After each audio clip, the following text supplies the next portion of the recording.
नमस्कार श्रोते मित्र हो, कथारस सादर करत आहे ज्येष्ठ कथालेखक G.A. कुलकर्णी लिखित कथा जन्म। अद्याप डोळ्यांवर पेंग होती आणि मारत्या अंगणात गोनपाटावर आणखी एक तास तरी आराम लोळत पडला असता। पहाटेची एक्सप्रेस आत्ताच गेली होती आणि 7:30ची लोकल अद्याप आली नव्हती, पण त्याच्या बरगड्यात कोणीतरी ढोसलं। ते माहीत होऊनही तो रेंगाळू लागताच पुन्हा एक ढोसणी आली, ती अगदी टोकदार दुखावणारी होती। मारत्या डोळे चोळत उठून बसला। तो उठताच त्याच्याच बाजूला पडून असले एक अशक्त काळे परंतु पाठीवरचे कातडे सोलल्याप्रमाणे वीतभर पांढरा डाग असले कुत्रेही अंग हलवत ताणल्याप्रमाणे लांब झाले व उभे राहिले। मारत्या उठ, माझ्या बुटाला पॉलिश मार। परशा खेकसला आणि मारत्या काही बोलायच्या आतच तो घरात गेला। मोठा बाजीराव लागून गेलाय की, मारत्या पुटपुटला। म्हणे बुटाला पॉलिश मार। पण उठून त्याने परशाचे बूट उचलले व बोटानेच त्यांना डबीतले काळे पॉलिश चोळले व थोडे घासून त्याने बूट कोपऱ्यात टाकून दिले। त्याने काळा हात कुत्र्याच्या पाठीवर पुसला व एक जांभई दिली। परशा आतून खाकी कपडे घालून बाहेर आला व बूट चढवू लागला। अरे बूट पॉलिश केलं, मला एक आणा दे की आज, मारत्या म्हणाला। आज बसवानाची जत्रा आहे। तर तुझ्या बाची ठेवा आहे माझ्याकडे, परशा कुर्रेबाजपणे म्हणाला। म्हणे एक आणा दे। तर काय एक आणा दे म्हणे, तानीबाई परशाविषयीच्या कौतुकाने म्हणाले। खरे म्हणजे परशा एका कॉलेजात गडी होता, पण तो फुकट मिजासीत कुणीतरी दिल्ले बूट घालून खाड खाड मिरवे। केस कपाळावर आणून वाकड्या तोंडाने गाणे गुणगुणे। एका सोप्याच्या घरात तानीबाईने चूल पेटवली होती। उंबऱ्याजवळ डोके सारे अगदी खरवडून टाकला किट्ट्या हातात भाकरीचा तुकडा घेऊन बसला होता व त्याच्यासमोर चहाचा कप होता। मारत्यानं तोंड धुतलं व तो आत आला आणि चुलीजवळ बसला। तानीबाईनं एका कपात चहा ओतला, पण कप मारत्याला दिला नाही। केसावरून फणी फिरवत परशा आत येताच ती लगबगीनं उठली व कप तिनं त्याच्या हातात दिला। बोगस दिलीप कुमार, मारत्या चिडून पुटपुटला। उरलेला कप मारत्याने उचलला, पण आताच त्याचे पोट वकवकू लागले होते। आई, मलाही दे की अर्धी भाकरी, किट्ट्याच्या हातातील चतकोराकडे पाहत तो म्हणाला। आता माझी हाडच घे, तानीबाई म्हणाली। एक चूर तर होती, ती दिली पोराला, मगा परशानं खाल्ली। तो कामाचा माणूस, तुझ्यासारखा तो शेण ढुंगण्या नाही। परशाचे चहा पिऊन झाले, पण त्याने कप खाली ठेवला नाही। त्याने मारत्याचा कप उचलला व त्यातील अर्धा चहा आपल्यात ओतून घेतला। मारत्या किंचाळत उठला व त्याने कप हिसकावून घेतला। माझा का रे कप बाजीराव, तो चिडून म्हणाला। परशानं काही न बोलता चहा संपवला व गुणगुणत चहा घेऊन तो बाहेर पडला। कपात उरला 2 घोट चहा पाहून चिडीने मारत्या अडकुंडी राहिला। त्याला वाटलं कुत्र्याला बोलवावं आणि धीर धीर म्हणत त्याला परशावर सोडावं, म्हणजे 5 मिनिटात पिंढऱ्यांची हाडं बाहेर काढील तो। कुत्रे खाण्याचा वास घेत घेत दारात आले व तोंड फाकून उभे राहिले। किट्ट्याने भाकरीचा हात हलवत त्याला हॅट केले, पण ते हलले नाही। किट्ट्याची मान आईकडे वळताच एखाद्या स्प्रिंगप्रमाणे कुत्र्याने भाकरी हिसकावून घेतली व ते दूर पळाले। किट्ट्या घाबरून ओरडला आणि धावत आईकडे आला।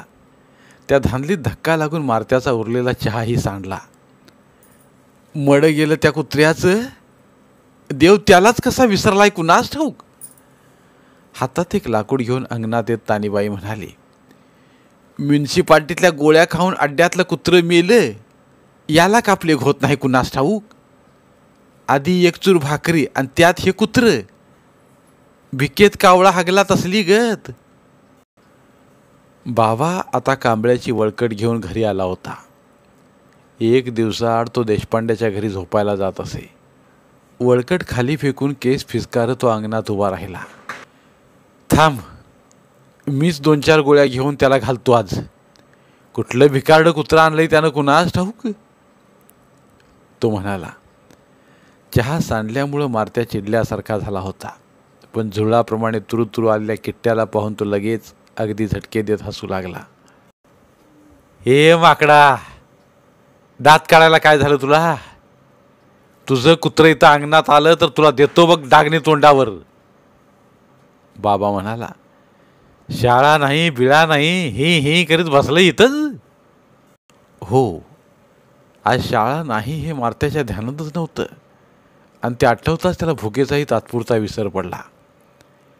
काल 10 छड्या मारून मास्तराने त्याला शाळेतून कायमचं हाकलून घातलं होतं. बरं झालं शाळा नाही तरी नाही. इथं कुठल्या टिक्कुजीला पाहिजे होती शाळा? तिथे जाऊन करायचं काय? तर मळकी सैल अर्धी विजार घालून खुर्चीवर मांडी घालून बसल्या मास्तरापुढं सकाळी जायचं व वंदन गुरुजी म्हणायचं. मग वाचन, त्या शेंबड्या राजकन्या आणि पर्या, फेटे बांधलेले बावळट राजपुत्र, उद्याचे नागरिक. मुलांनो, हे पूज्य बच्चमजी कोण आहेत तुम्हाला माहीत आहे? हे भारताचे एक सुपुत्र. त्यांनी काय केलं तर मिरची न खाता 30 वर्ष जेवण घेतलं. हे डरपोक महाराज आणखी एक सुपुत्र, त्यांनी दाढी वाढवली. हे डरपोक साहेब आणखी एक सुपुत्र. यांनी एका खेड्यात पायखान्यासाठी खड्डा खणला. व्यंक्याच्या खाटेमधल्या ढेकणाप्रमाणे भारतात सुपुत्रांचा नुसता बुजबुजाट झाला आहे. कुठल्या लेखाला पाहिजे आहे सारं हे? आणि ज्यामुळं हे सारं घडलं त्याची मारत्याला आठवण झाली व तो स्वतःवर अगदी बेहद्द खुश होऊन राहिला. त्याच्या वर्गात धीरेंद्र म्हणून एक नाजूक चाळशी लावणारा एक मुलगा होता. तो दररोज अगदी स्वच्छ कपडे घालत असे आणि दिवसभर ते सावरत बसे. तो मास्तरजवळ बसे व परीक्षेत नेहमी पहिला येत असे. त्याला शाळेत आणायला न्यायला कोळशाच्या पोत्यासारखा एक माणूस दररोज येत असे. त्या धीरेंद्रकडे पाहताच मारत्याच्या पोटात अगदी ढवळून येत असे. त्याने एकदा त्याच्या पिशवीत एक गुबगुबीत बेडकी ठेवली. पुस्तक काढायला पिशवीत हात घालताच भेदरून ते पोर अशा उड्या मारू लागले की पोरं हसून मेली. शेवटी मास्तरांनी शाळेच्या गड्याबरोबर त्याला घरी पाठवलं. तो शाळेच्या आवारात आला की त्याच्या मागे जाऊन राडीत पचकन पाय मारणं हे तर नेहमीचंच होतं. काल मारत्यानं कुठल्या तरी पोराची शाईची बाटली घेऊन धीरेंद्राच्या चेहऱ्यावर शाई फासली होती आणि ओले हात त्याच्याच कापड्याला पुसले होते. छड्या खाऊन हातात आग पेटली हे खरं, पण शाई मागला धीरेंद्र असा इरसाल माकडासारखा दिसत होता की वेळ असता तर मारत्यानं त्याला कागदाची शेपटी लावली असती. त्याच्याच नावानं मारत्या आपल्या कुत्र्याला धीर म्हणत असे. धीरेंद्र शाळेला चालला की धीर धीर छू म्हटलं की कुत्रं दात विचकून धावून जात असे आणि ओरडत ओरडत धीरेंद्र त्या माणसाच्या भोवती हिंडू लागे. शाळा गेली खड्ड्यात. आता दररोज धीरेंद्राच्या मागे बिनगोर हिंडायला हरकत नाही. शाळा तरी कसली, तिथे सायकलवर बसायला पोहायला शिकवत नाहीत. पाण्यात गळ कसा टाकायचा कुणालाच माहीत नाही आणि आंब्याच्या झाडावर चढायला शिकवायचं तर कुणी करतच नाही. तो मराठीचा रामू, त्याला उंदराच्या बिळात देखील किती उंच पाऊस पडतो हे माहीत. पण एकदा झाडावर चढला त्यावेळी पाय घसरून पालत्या झुरळाप्रमाणे पडला व पाय हलवत राहिला. शाळा नाही, कायमची बंद झाली या आनंदातच मारत्या बाहेर आला. काय मिस्त्री, उठलात? रस्त्यावरून कोणीतरी बाबाला हाक मारली. रस्त्यावर रामण्णा पोलीस चालला होता. काय लवकरच आज? बाबानं विचारलं. ती जत्रा आहे ना, सकाळची ड्युटी आहे, रामण्णा म्हणाला. पोलीस नसला तर तिथं हायदोस होईल की. बरं आहे, जातो, गडबड आहे. कुत्सितपणे हसत बाबानं मान हलवली. रामण्णाच्या अंगावर खाकी कपडे पातळ शाडू ओतल्याप्रमाणे दिसत. तो दरडावून बोलू लागला की भीक मागत असल्याप्रमाणे वाटे, म्हणून सगळेजण त्याला कडबू पोलीस म्हणत. बाबा बाहेर विहिरीच्या कट्ट्यावर येऊन बसला. त्याला काय धाड झाली आहे? त्याला देशपांड्याच्या घरी तांब्याभर चहा मिळतो, तिथं चहा पितो आणि इथं खेक असतो. त्याची नजर चुकून मारत्या विहिरी मागून रस्त्याकडे निसटणार होता तोच बाबाने ओरड दिली, ए येडक्या, त्या व्यंक्याची खोली झाडून घे. 2 दिवस तू गेला नाहीस ती बाई ओरडत होती की. मारत्या पाय आपटत देशपांड्याच्या घराकडे निघाला. व्यंकूला घरात मागे अगदी शेवटच्या खोलीत ठेवले होते आणि त्या खोलीला नेहमी बाहेरून निदान कडी लावलेली असे. खरे म्हणजे व्यंकू काही असा धोक्याचा नव्हता. इतर कुणी आले तर अंग चोरून कोपऱ्यात बसे आणि कुत्र्याप्रमाणे ओरडे, पण मारत्याशी मात्र तो हसत बोलत असे. तो अगदी लहान असताना त्याच्या शेजारी झोपल्या काकांचा त्या खेड्यातील काही लोकांनी जमिनीच्या भांडणामुळे खून केला होता. तेव्हापासून व्यंकू जे कुत्र्यासारखे ओरडू लागला ते आत्तापर्यंत टिकले. काळे बुरखे, पिवळ्या दिवट्या, हंतरुणात सांडलेले रक्त. कित्येकदा तो मारत्याला त्याविषयी सांगू लागले, पण सांगून होण्याच्या आधीच अंग आकसून कोपऱ्यात जाऊ लागे. समोर कलिंगडाची फोड आली किंवा पानात तांबडी भाजी आली की मात्र तो ओरडू लागे व वचा वचा चावायला येत असे. तो सारा वेळ खिडकीत उभा राहून बाहेर पाहत असे आणि आडव्या उभ्या गजांची सावली त्याच्या खोलीप्रमाणे त्याच्या आयुष्यावरही कायमची पडून गेली होती. कडी काढून मारत्या त्या खोलीत आला त्यावेळी त्याला एकदम कोंदट जुनाट वास आला, पण तो त्याला परिचित होता.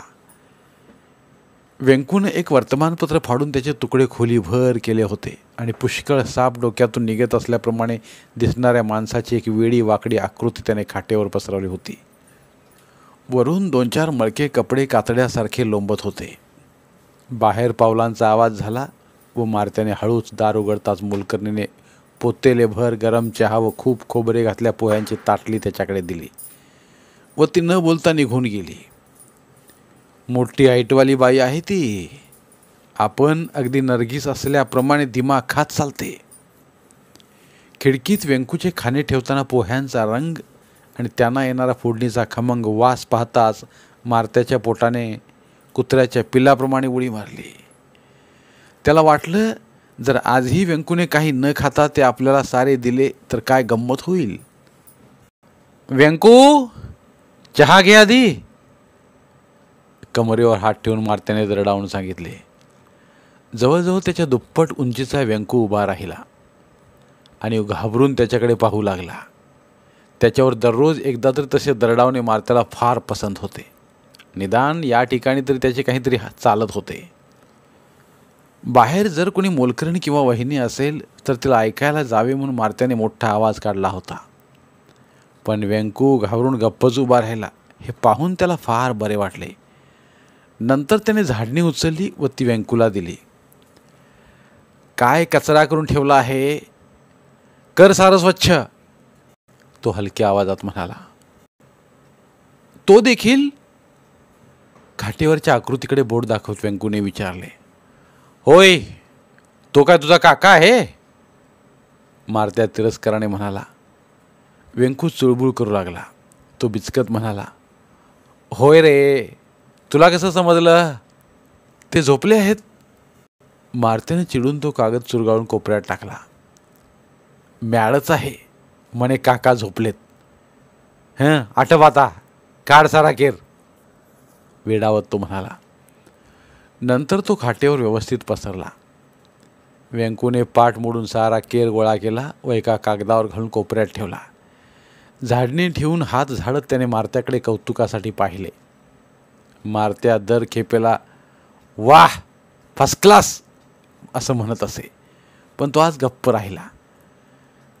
व्यंकू, तुझं पोट दुखतं नव्हे आज, थोड्या वेळाने त्याने विचारले.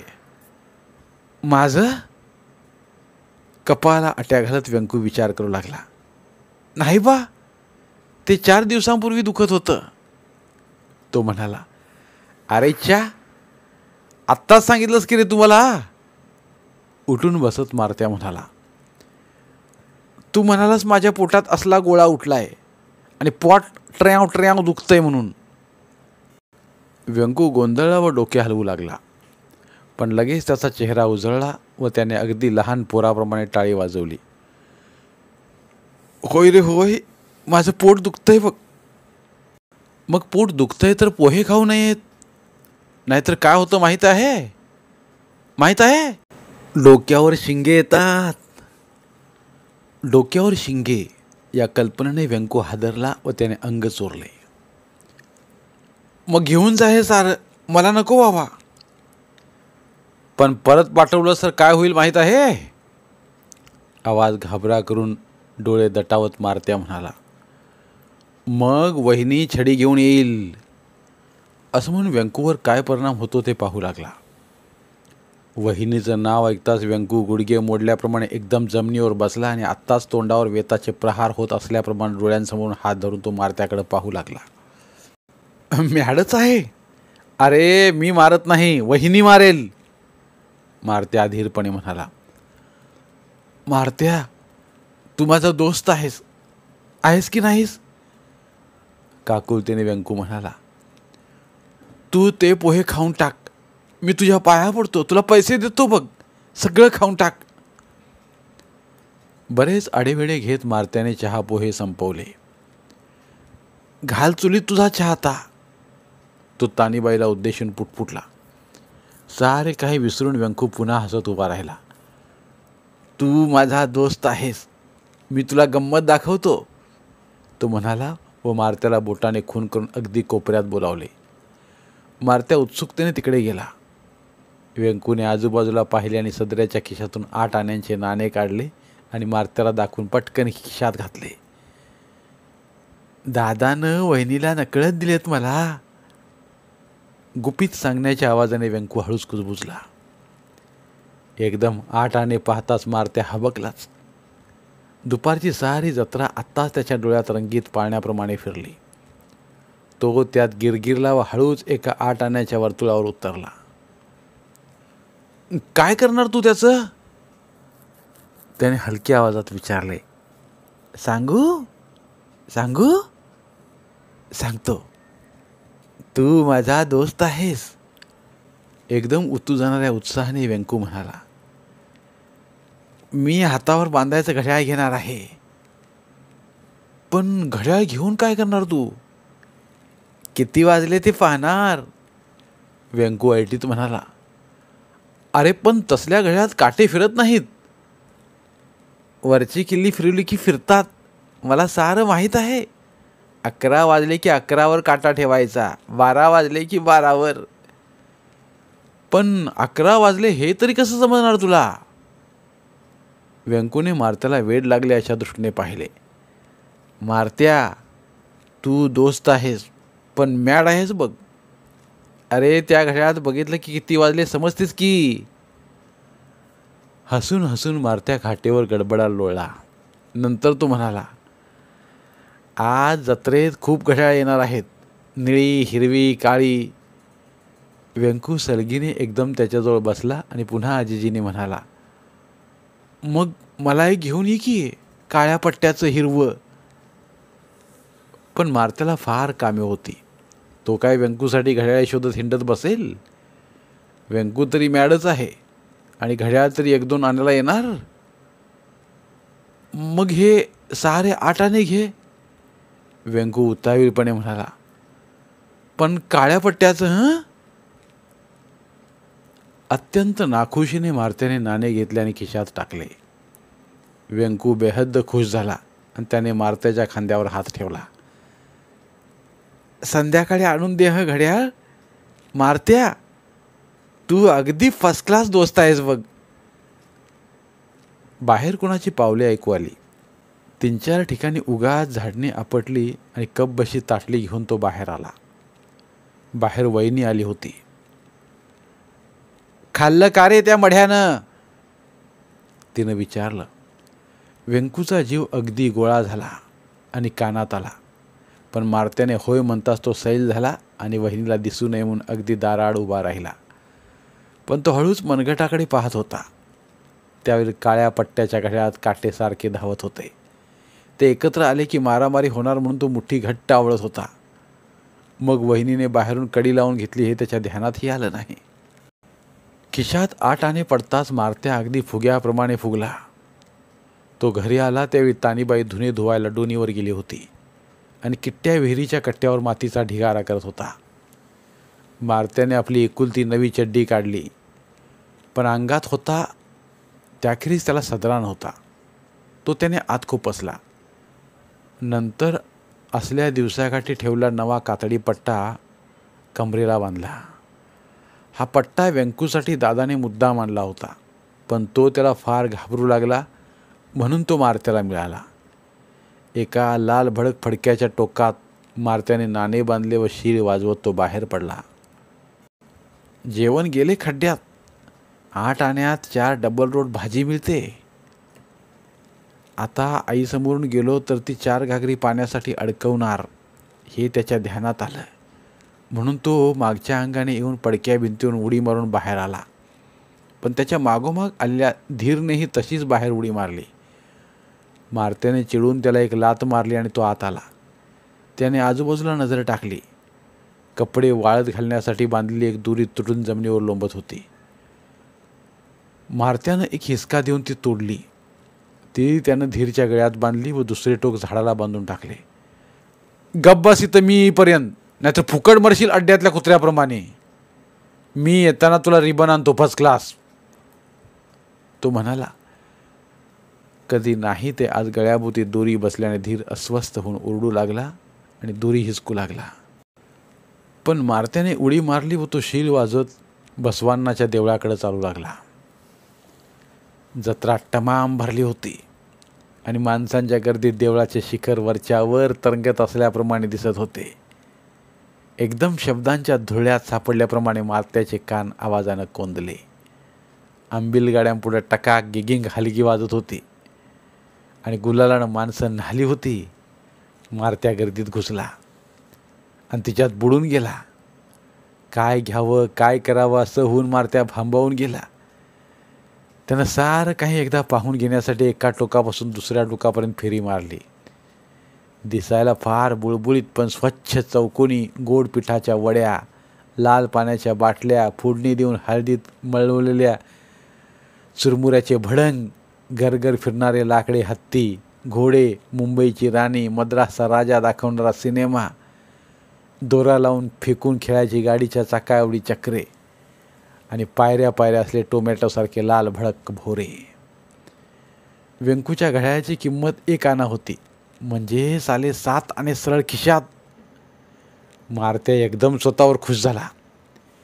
त्याने प्रथम जीभ रिवरिवणारे तिखट भडंग घ्यायचे ठरवले, कारण त्यावरच मग बर्फाचे लाल काडी आईस्क्रीम मस्त लागते. तो भडंगाच्या ढिगाऱ्यापुढे उभा राहिला आणि त्याने आयटीत खिशात हात घातला. पण तोंड उघडे टाकून फाडकन थांबला. त्याने दोन्ही खिसे खसाखसा चाचपून पाहिले आणि तो घाबरा झाला. केशातील लाल फडकेच कुणीतरी डाकून चपक केले होते. त्याने चिडून आजूबाजूच्या लोकांकडे पाहिले, पण ते आपल्याच नादात धक्काबुक्की करत चालले होते. त्यांच्यापैकीच कुणीतरी एक 420 आहे. साला हातात गाऊ दे, त्याचं नरडच चिरतो. पण सध्या तरी मारत्या हताश होऊन रडकुंडीला आला. ते फडकं कुठं वाटेत पडलं की काय हे पाहण्यासाठी तो परत फिरून आला. पण माणसांच्या पायाखालचा रस्ता दिसत नव्हता. त्या गर्दीत फडकं काय दिसणार. आपणालाही कुणीतरी व्यंकूप्रमाणेच खोलीत कोंडून ठेवले आहे असं त्याला वाटू लागलं. भडंग, चक्र, लाल बर्फ सारे एकामागून एक दूर गेले. कुस्करल्या चेहऱ्याने मारत्या देवळाच्या कट्ट्यावर बसला व फुसफुसू लागला. तो जाणाऱ्या येणाऱ्याकडे खुळ्या कुत्र्यासारखा पाहत होता. कुणीतरी 8 आण्यांचे नाणे बांधलेले तांबडे फडके खिशातून काढेपर्यंत प्रत्येकाच्या पायावर काढ काढ दणका हाणाव्यात याकरता त्याचे हात शिवशिवू लागले. समोरच रेशमी रिबने, कातडी पट्टे, प्लॅस्टिकची खेळणी असल्या 2-3 हातगाड्या होत्या आणि सगळे गाडीवाले तोंड वाकडे करून कर्कशपणे ओरडत होते. मारत्या एकदम उठून उभा राहिला. त्याचा चेहरा कावरा बावरा झाला आणि हात थरथरू लागले. त्याने उडी मारली व एक मोठे निळे रिबन हिसकावून घेतले आणि उडवल्याप्रमाणे तो पळत सुटला.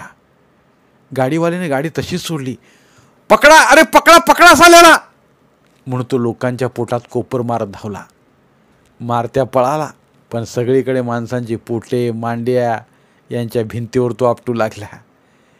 त्याचे पाय मेनाचे असल्याप्रमाणे निर्जीव झाले आणि तो आंधळ्या कुत्र्याप्रमाणे भरकटू लागला. पकडा त्या बिरडाला, म्हणणाऱ्यांचा गलका वाढला. धापा टाकत टाकत मारत्याने पुन्हा जोराने पाय उचलले. पुसट पुसट चेहऱ्यांच्या लोकात त्याला एकदम धीरेंद्रचा 40वाला चेहरा दिसला. त्याने मारत्याच्या पायात पाय अडकवला आणि मारत्या पाय मुरगाळून रस्त्यावर कोलमडला. कुणीतरी त्याला दगडाच्या हाताने उचललं आणि त्याच्या 2 मुस्कुडात दिल्या. डांबीस कार्ट, अजून भुईतून वर आलं नाही आणि असले धंदा करताय, गाडीवाला म्हणाला आणि त्याने मारत्याच्या हातून रिबन हिसकावून घेतलं. त्यानं मारत्याला अशी नेमकी लात मारली की त्याच्या डोळ्यांपुढचे सारे फसले आणि डोळ्यांपुढे चांदी चमकली. तेवढ्यात धीरेंद्रनं देखील त्याच्या पिंडरीवर एक लात मारली व तो गर्दीत पळून गेला. तरीच हा डांबीस गाडीसमोर तासभर बसून होता, गाडीवाला सांगू लागला. आणि बघता बघता त्यानं रिबीन आणि पट्टा पळविला की. त्यानं मारत्याच्या पट्ट्याला हात घालताच मारत्या जिद्दीने धडपडू लागला. पट्टा माझा आहे, माझा आहे, मला तो ओरडू लागला. पण कोणीतरी आणखी एक थोबाडी दिली आणि मारत्याचे शब्द पुसून गेले. काय काय आहे भानगड, सरक सरक बाजूला, म्हणत कोणीतरी पुढे आले. 5-6 लोकांमध्ये मारत्या अंग चरून उभा होता. रामण्णा पोलिसानं त्याला बकोटला धरून पुढं ओढलं. सगळे लोक गाव गाव करून त्याला एकदम सारे सांगू लागले. इतके महत्त्व मिळतात रामण्णा अगदी खुल्ला व सगळ्यांकडे आयटीने पाहू लागला. सारा दिवस त्याला जत्रेत कुणी विचारले नव्हते. कुणी त्याला सोडा वॉटरची एखादी बाटली फुकट दिली नव्हती. आणि रस्त्याच्या कडेला फडक्यांचे तुकडे मांडून खुशाल बसल्या 3 पानेवाल्यांनी त्याला पाहून बुडही हलवले नव्हते. रामण्णाने प्रथम मारत्याला एक थोबाडी दिली. ते सगळ्यांना आवडले. रामण्णाने गाडीवाल्याचा पत्ता लिहून घेतला आणि मारत्याला ओढत तो बाहेर आला. पण तो पट्टा माझा आहे, तो त्याचा नाही, तो मला, मारत्या ओरडून सांगू लागला. तेव्हा रामण्णाने पाठीत एक धपाडा घातला व त्याला गप्प केले. ते थोडे पुढे आले तेव्हा त्यांच्याबरोबरची गर्दी पांगली. मारत्याला त्यानं पुढे ढकललं व म्हटलं, असलं धंदा करायला लागलास काय रे माकडा, हा आता पळ ढुंगणाला पाय लावून, इथं पुन्हा सापडला सर खिमा करतील ते लोक. मारत्या शर्मेने रडवा झाला आणि वेड्याप्रमाणे धावत घरी आला. वाटेत व्यंकू खिडकीत उभा राहून त्याची वाट पाहत होता. मारत्याला पाहताच तो टाळ्या वाजवू लागला व नंतर त्याने हळूच विचारले, माझं घड्याळ आणलंस?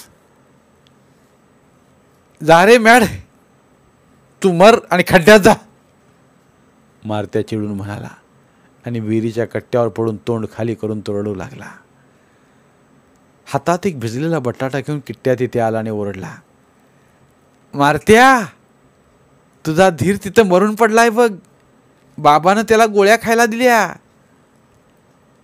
आणि असं सांगून तो ही ही करून हसला.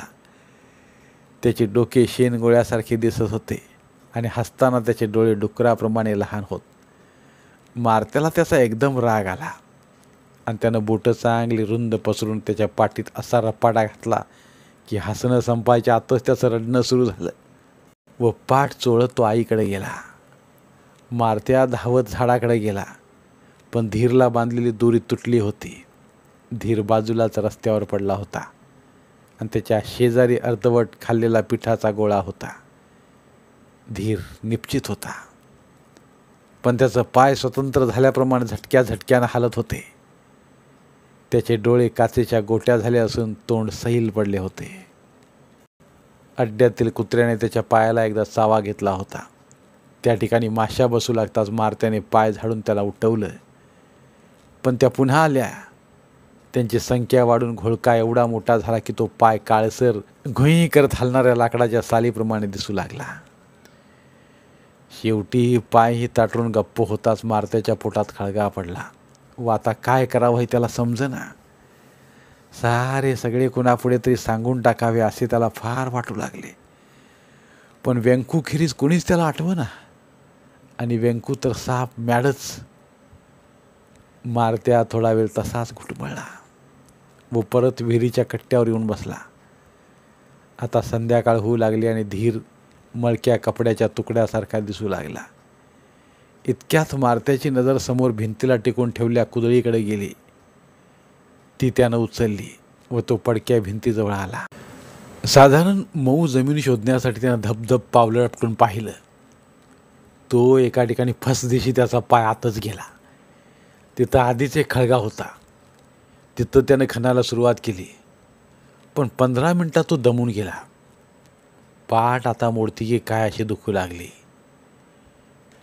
पुरं की रगड झालं म्हणून तो परत आला व कुदूल दुर्नच भिंतीकडे फेकली. आतून तानीबाई किंचाळली, मारत्या बाहेर आली की डोसकच उडवते बघ चेंडूसारखं. मड्या मुठभर माती पडली नव्ह आत. मारत्यानं बाहेरूनच तिला वेडावून दाखवलं व तो धीर पडला होता तिकडे गेला. आता त्याला न्यायचं कसं हा प्रश्न होता. धीर जिवंत असता त्यानं अनेकदा त्याच्या पाठीवर तोंड घासलं होतं, त्याला उचललं होतं. आता त्याला उचलायचे म्हणताच त्याला शिसारी आली. आता हा धीर नाही, फक्त एक मेलेलं कुत्रं आहे. मग त्याला ओढा तरी कशाला असं त्याला क्षणभर वाटलं. मग त्याला रात्री घुशी उंदीर लागतील हे त्याला आठवलं. अड्ड्यातल्या कुत्र्यावर घुशी अगदी उजेड होईपर्यंत बसून होत्या आणि शिवाय मग पाठ मोडून तो खळगा कशाला खणला आहे. त्याने उरलेली दोरी भित्र्या हाताने धीरच्या पायाला बांधली व त्याला फरफटत खळग्यापर्यंत आणलं. त्या जागेपासून खळग्यापर्यंत कुत्र्याच्या रुंदीचा एकच पट्टा धुळीतून त्यांच्या मागोमाग आला. पण त्याला खळग्यात घालताच त्याची शेपटीच वर राहू लागली. कंटाळून मारत्याने ती पायाने कचकन आत दडपली आणि पाने माती घालून खळगा बुजवला. एक काम संपलं म्हणून त्याला जरा बरं वाटलं, म्हणून तो शिर वाजवू लागला. पण काहीतरी कायमचं निघूनही गेलं हे त्याला जाणवलं व त्याच्या ओठावरची शीर पुसली. तो परत येऊन कट्ट्यावर बसला. आता चेहऱ्यावर उठलेला मोठा ओरबडा एकदम ठसठसू लागला आणि पाठीवर ठिकठिकाणी ऊन पोके उठत आहेत असं वाटू लागलं. सारं अंग एकच सूज होऊन बसलं होतं आणि पोटात तर चूल भडकली होती. त्या गाडीवाल्याविषयी त्याचा राग पुन्हा जागा झाला, पण तो बाबाच्या द्वेषात नाहीसा झाला. मग वखवकलेली भूक अंगभर पसरली व हे सारे अंग फिरून त्या जळणाऱ्या ओरबड्यात येऊन पडू लागले. तानीबाईने घरात चूल पेटवली होती आणि ती किट्ट्याला जवळ बसून जेवायला वाढत होती. तिनं त्याच्यासमोर गोळाभर भात ठेवला होता. मारत्याला वाटलं त्या दोघांना ढकलून भाताची थाळी उचलावी व पळावं. सकाळी धीर पळाला तसं. घरात अजून थोडा भात असणार, पण तो परशासाठी असणार. तो अजून सिनेमाहून आला नसणार, पण त्याची कुलूप लावली सायकल मात्र घरी होती. मग तो बाजीराव खाडखाड बूट आपटत येणार आणि भात खायला बसणार. मारत्या कट्ट्यावर बसला असतानाच एकदम पुढे डचमळून पडला व कमरेतून एक जळजळीत कळ वर चढून डोक्यापर्यंत गेली. तो गोंधळून पाहू लागला. तो मागे पिंजारल्या केसाने बाबा उभा होता. त्याने मारत्याची तंगडी धरून त्याला दरदर ओढत अंगणात आणून टाकलं व पुन्हा अशी एक पसंत लाथ मारली की अगदी फाटल्याप्रमाणे मारत्या किंचाळला. तानीबाई बाहेर आली आणि तिच्या मागोमाग बोटे चाटत किट्ट्याही बाहेर आला. काय हो, आणखी काय झालं आता? तिने घाबरून विचारलं. त्या बेरडालाच विचार. बाबा म्हणाला, लोक शेण घालायला लागले तोंडात. हे मड जत्रेत जाऊन चोऱ्या करायला लागलंय आणि लोकांनी वाहनाने मारलंय. तो रामण्णा होता म्हणून घरी आलंय, नाहीतर अडकवलं असं तुरुंगात. तरीच हलकट मांजरासारखा येऊन बसला आणि किट्ट्याला उगाच मारलं की हो त्यानं. तानीबाई म्हणाली, हे गावभर झालं तर कामाला कोण ठेवील आम्हाला? मग काय पोटाला बिब्बा घालायचा? पण मारत्या आडवा पडला पाहून ती कळवळली. बाबाच्या दृष्टीला पडू नये म्हणून तिने कोनाड्यात ठेवला खुर्चीचा एक मोडका हात हळूच उचलला, पण बाबाने ते तेवढ्यात पाहिलं. होय होय, आणतेच, त्याशिवाय भागायचं नाही असं तो म्हणाला. त्याने पहिला दांडका मारला. तो मारत्याच्या पायाला हाडावरच बसला. नंतर कोपरातून अशी कळ झिंझिनली की हातच मेला. मारत्यानं हात डोळ्यांपुढं धरले. नंतर हळूहळू सारे अंगच त्याचे नसल्याप्रमाणे बधीर झाले. त्यावर मोडक्या हाताचा आवाज होत होता, पण कुठे कळ नाही. मारत्या खाली पडून राहिला, पण हळूहळू त्याचा राग वाढू लागला आपलाच पट्टा चोरणारा गाडीवाला आणि धीरला विष देणारा हा राक्षसासारखा बाप त्याच्यात एकदम काहीतरी लाल फुटले. तो बेभानपणे उठला आणि बाबाचा एक हात घट्ट धरून त्याने आपले दात अगदी जोराने त्यात रुतवले. बाबा वेदनेनं ओरडला व त्याला डोक्यावर मारू लागला. पण दात दुखू लागले तेव्हाच मारत्याने त्याला सोडले आणि धीरचे भूत शिरल्याप्रमाणे तो उभा राहून बाबाकडे रागाने पाहत पुन्हा उडी घेण्यासाठी उभा राहिला. त्या धीरला विष घातलंस ना मग? तो कर्कशपणे म्हणाला. आता पुन्हा मला कधी मारशील तर डोकंच फुडीन नारळासारखं. घरघरीत श्वास सोडत बाबा उघड्या तोंडाने पाहतच राहिला. पण हळूहळू त्याच्या डोळ्यांपुढं मारत्याचे लहान गोलसर मनगट दिसू लागले. त्यावर लाल पळीचा डाग कायम राहील. बाबाचा चेहरा कावेबाजपणाने फुगला व चावलेल्या ठिकाणी बोटाने चोळत तो म्हणाला. बरं आहे, आता तुला सोडतो, पण तू निष्ठायचा नाहीस माझ्या हातून.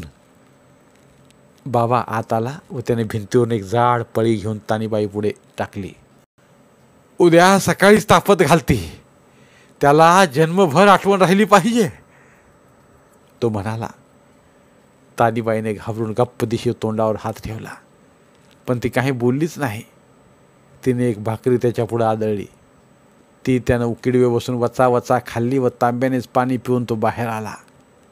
त्याने तंबाखू मळला व तोंडात भरला.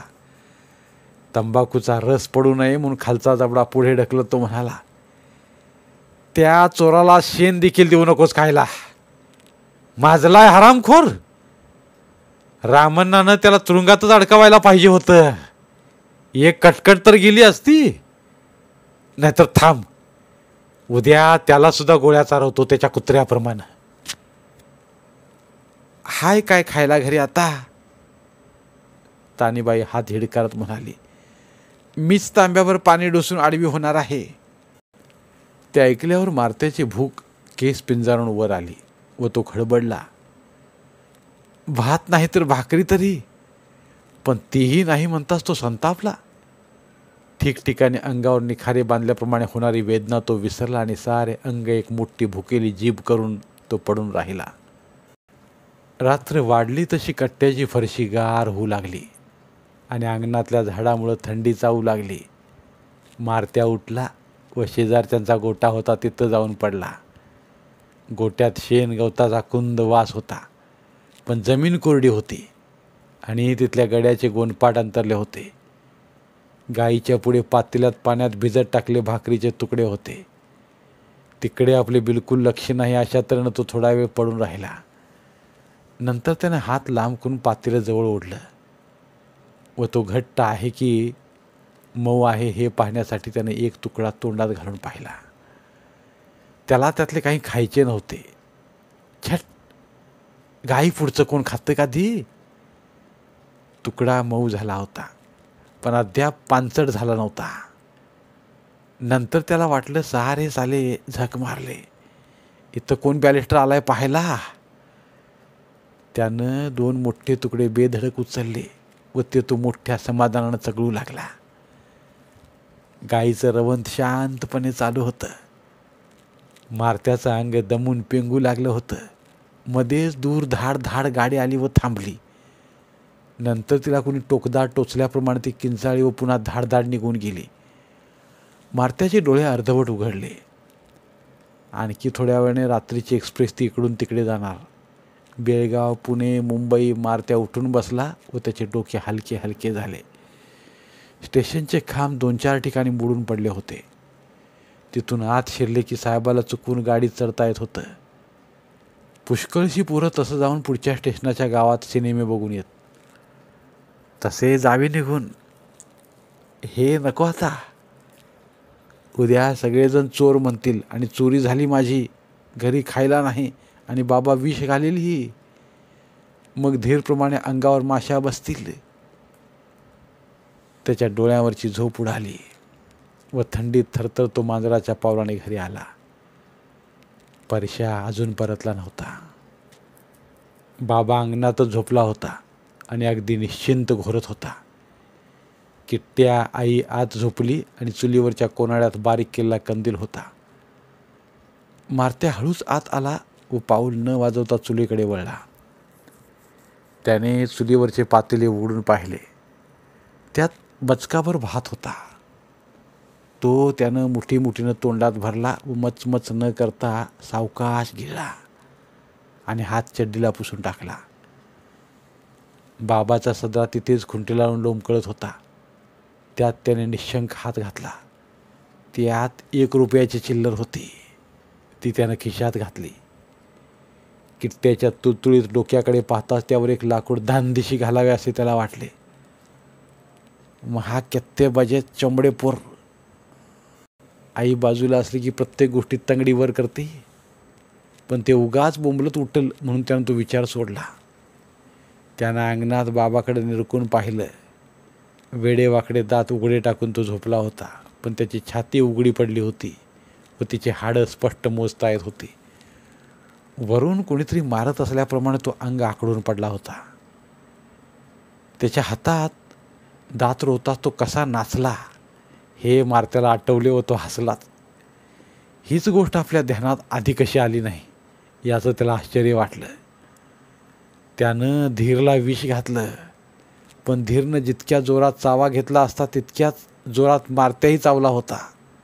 फिट्टमफाट झाली. शिवाय बाबा आता संपला. पुन्हा हात लावायची हिंमत नाही.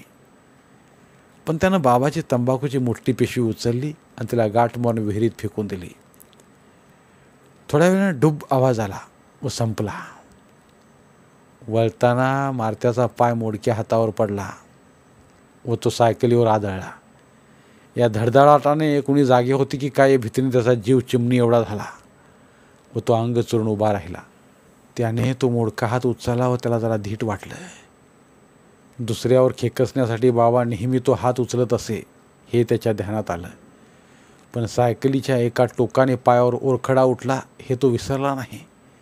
त्याने पॉलिश ब्रश ठेवल्या कोनाड्यात चाच पडलं व तिथून एक जुने ब्लेड काढून त्याने टायरवर चराचरा 4 रेघोट्या ओढल्या. एके ठिकाणी तर बोटभर तुकडाच वर आला.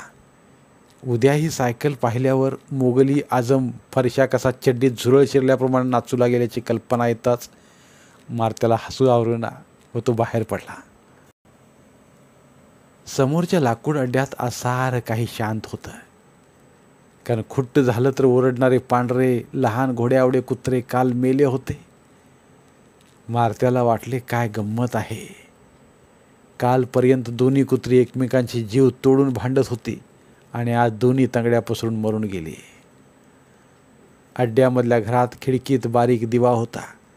त्याच्या शेजारी महादूभट कुठे काही आवाज होतो की काय पाहत अर्धवट जागा आहे हे मारत्याला माहीत होतं. मारत्यानं एकदा गंमत म्हणून लाकडे न्यायची गाडी तासभर गावात फिरवून आणली, तर म्हाताऱ्यानं 2 छड्या मारल्या त्याच्या पायावर. म्हातारा साप अगदी म्याड आहे. मारत्याने गाडीच्या चाकाचे 2 मोठे खिळे उपसून काढले व दनादना घराच्या छपरावर फेकले आणि हाताला लागलेलं वंगण चाकानाच पुसलं. दिवा मोठा झाला. आता म्हातारा उठणार, साऱ्या घराला जागवणार व स्वतः रात्रभर फेऱ्या घालत बसणार. मारत्याला समाधान वाटलं. पण त्याची लाकडं कोण चोरून येणार कुणास ठाऊक. म्हशीच्या मड्यासारखी ओली किच्च लाकडं ती. एकदा तानीबाईनं एक लाकूड उचलून आणलं तर त्याला विस्तव शिवेना आणि धुराने सारं घर ठार आंधळं झालं. खुळसटच आहे म्हातारडं. तो रस्त्यावर आला तेव्हा अद्याप आपल्या हातात मोडका हात आहे हे त्याच्या ध्यानात आलं व त्याला एक कल्पना सुचली. रस्त्यावर थोड्या थोड्या अंतरावर पिवळ्या पातळ प्रकाशाची डबकी होती. कितीतरी महिन्यांनी म्युन्सिपाल्टीने नवे बल्ब घातले होते, पण आपण 2 दिवसात एकही फोडला नाही हे त्याला आवडलं नाही.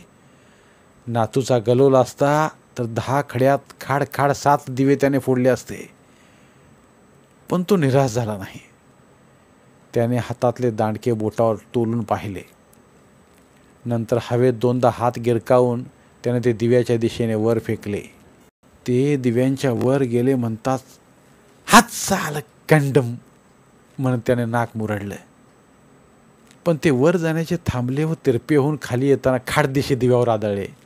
वा, फर्स्ट क्लास म्हणत मारत्या हसला. फुंकल्याप्रमाणे प्रकाश विझला व रस्त्यावर काचांचे तुकडे पडले. रस्त्यावर अंधार झाला. महाधुबट दिवा घेऊन घरामागे गेला होता. आता फक्त व्यंकूच्या खोलीत मात्र दिवा दिसत होता. तो अंधाराला घाबरत असे म्हणून तिथे दिवा रात्रभर जळत असे. त्याची आठवण येताच मारत्याला कळवळल्यासारखे झाले आणि चीडही आली. दोस्त दोस्त म्हणत ते मॅड गळ्यातच पडलं की त्याला वाटलं, पण त्याच्याकडे एकदा गेल्याखेरीज त्याला जावे ना. सरपडत तो व्यंकूच्या खोलीकडे आला. खिडकीचे एकच दार उघडे होते व मारत्याने हळूच आत पाहिले. अस्ताव्यस्त अंथरुणावरून व्यंकू खाटेखाली झोपला होता व तो मध्येच हसत होता. मारत्याला वाटलं त्यानं आपल्याला पाहिलं.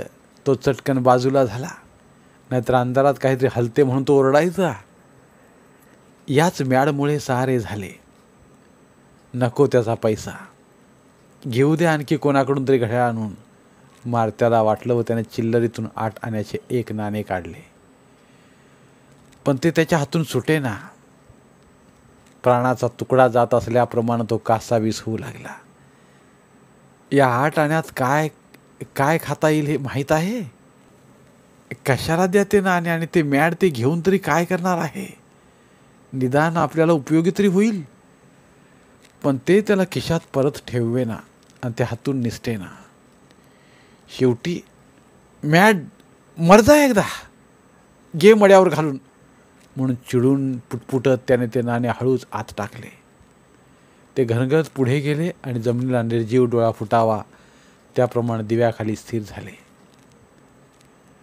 आणखी 10 वर्षांनी तुला खरं खरं घड्याळ घेऊन देतो, बघ तरी. मग म्हणशील, व्यंकू होय रे होय, तूच माझा खरा दोस्त. मारत्या ओठ न हलवता म्हणाला. त्याने 2 बोटाने खिडकीचे दार लावून घेतले व तो पुन्हा रस्त्यावर आला. आता संपले. सारी आतडी तुटली, सारे कर्ज फेडले. आता मागे काही राहिले नाही. राहिले ते पुढे समोरच. लाल निळे दिवे, आगगाडीची धडधड, ती कर्कश शीळ. आता आजूबाजूची घरे काळ्या भिंतीसारखी दिसू लागली. रस्त्याच्या वळशाला आता दिवा होता व तिथे मात्र खाली प्रकाश होता. मारत्याला वाटले आता धीर असता तर हॅट हॅट म्हटले असते, तरी तो आपल्याबरोबर येथपर्यंत तरी आज आला असता. त्याला एकदम एकटे वाटले. पण पुन्हा त्याने विचार केला, बरे झाले तो मेला. ते त्याला बरोबर घेऊन कुठे हिंडत बसायचे. तो धीरला उद्देशून स्वतःशी म्हणाला, त्या खळग्यात एखादं झाडबीड आले की काय पाहायला येईन मी 10 वर्षांनी. बघ तरी, मी तुझा दोस्त आहे. नंतर दोन्ही बाजूंच्या काळसर भिंतीने दाबत पुढे आणून त्याला जन्म दिल्याप्रमाणे मारत्या कोपऱ्यावरच्या प्रकाशात आला आणि एकदम नाळ तुटल्याप्रमाणे तो एक नवी भूक घेऊन एका आडवाटेने लाल निळ्या दिव्यांच्या चमक्या बसवलेल्या रेल्वे लाईनकडे धावू लागला. धन्यवाद. पुन्हा भेटूया एका नवीन कथेसह. धन्यवाद. कथाकथन अभिवाचनात हवी भावभावनांच्या नवरसांची जोड मराठी बोलती पुस्तकात केवळ यासाठीच नाही, कथारसाला तोड. मराठी साहित्यावर प्रेम करणाऱ्या सर्व मराठी साहित्य रसिकांनी आमचं कथारस हे चॅनल सबस्क्राईब करावं व भरपूर कथा कादंबऱ्यांचा आस्वाद घ्यावा. धन्यवाद.